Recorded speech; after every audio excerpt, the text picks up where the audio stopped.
Hello everyone. You are watching a segment of the Countdown program from January 29, 2024. Today is Monday. See all of our programs on Patreon. I'll talk about the themes of the postscript later, but now about the most important thing. An Iranian-backed terrorist group carried out a strike that killed American troops. The US military has not suffered casualties since the beginning of the war in Gaza. A drone strike hit a U.S. base in Jordan where about 350 U.S. Army and Air Force personnel are stationed to fight ISIS. As a result of the attack, 3 soldiers were killed and another 34 people were injured.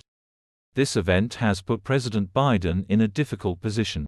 Until now, the U.S. president has tried to avoid escalating already tense relations with Iran, which clearly supports the militants. Biden's first reaction was vague. We will force all those responsible to answer at the time and in the manner that we deem necessary. No one understood what exactly the president meant. He himself is probably still on the way to making a concrete decision. Secretary of Defense Lloyd Austin said, "We will take all actions necessary to protect the United States, our troops and our interests." The United States, with the support of Britain and other countries, is already waging a military campaign against Yemen's Houthis, who continue to attack ships along the Red Sea trade route. Now, the US military will probably have to take on other Iranian-backed groups, but in a way that does not provoke Tehran into entering the war. Iran has so far refrained from striking Israeli or American targets, even in response to the killing of senior Iranian Revolutionary Guards commanders, which Tehran blamed on Israel before striking a base in Iraqi Kurdistan. And now how sharply the rates in the Middle East region will rise depends on the US response. The Kremlin is already licking its lips and predicting big troubles for Biden from the Republicans, who, if the conflict with Iran escalates, will pour a full tub of slop on the Democrats. And they expect with hope that Tehran will not stand it and will be drawn into the war in full. Meanwhile, the event in Jordan could provoke a split in the ranks of the Republican Party. While some politicians are holding back emotions in the spirit of Donald Trump's isolationism, others are calling for an immediate strike on Iran. Senator Lindsey Graham called on the US to strike Iran now. "Hit them hard," he said, and Texas Republican Senator John Cornyn posted a message saying that Tehran is the target, clarifying that this was not a call to bomb Iranian civilians. Following these statements, influential conservative Tucker Carlson called the 2 senators, "It's crazy." Republican favorite Donald Trump himself described Biden as a weak commander-in-chief, while he did not support any specific response to the event.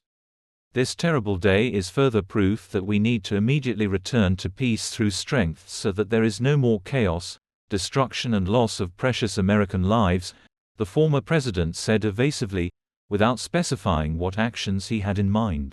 Meanwhile, it became known that the administration of President Joe Biden is considering the possibility of striking directly at Iran. Become our patrons right now and look further in this program.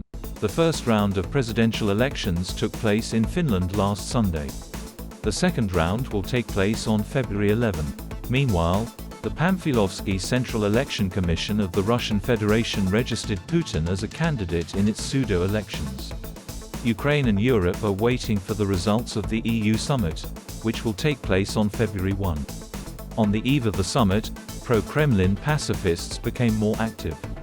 A march took place in Amsterdam under the slogan "Peace with Russia at any cost." The British Times again predicted a war between Russia and NATO.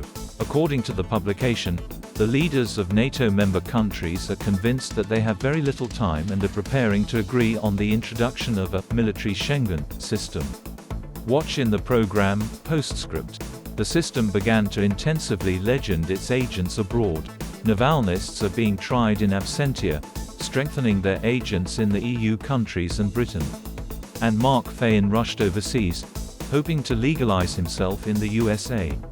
The U.S. House Judiciary Committee released a report asking whether the Joe Biden administration intentionally caused the border crisis.